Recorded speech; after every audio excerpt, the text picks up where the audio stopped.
Good afternoon. I'm Congressman Katko. I'm sorry that I cannot be with you today for Loretto's 13th Annual Heroes and Hope Benefit Luncheon. I would like to take a moment to acknowledge the importance of memory care services at Loretto. For a significant portion of the senior population living in Onondaga County, the need for quality elder care is important now more than ever. Individuals with Alzheimer's and other dementias will increase from 5 million to 16 million by the year 2050. This alone will be an 18% increase in New York State. And the reality of those frightening numbers is even more terrifying for the individuals and their families who live with Alzheimer's every day. At some point in our lives, everyone is somehow impacted by Alzheimer's disease or dementia. I personally know the difficulty it can bring for a family, as my father is an Alzheimer's patient living in a Loretto facility in Syracuse.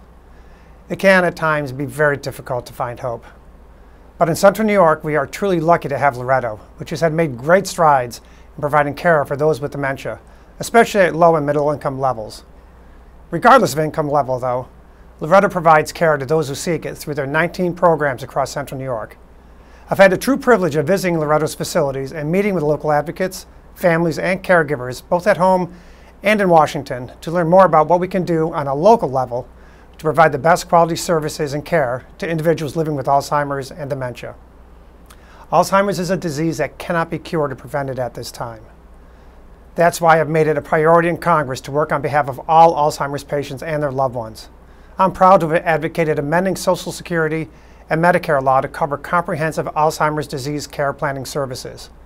I've also supported and will continue to feverishly support substantial funding for further research on this disease.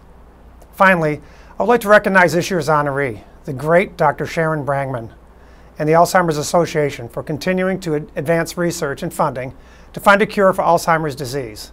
Dr. Brangman's tireless efforts are something that gives us all hope for a better and brighter tomorrow. Again, I'm sorry that I can't be with you today, but I hope that you have a wonderful luncheon. I encourage you to keep going and continuing the fight in the work that you do. May God bless you all.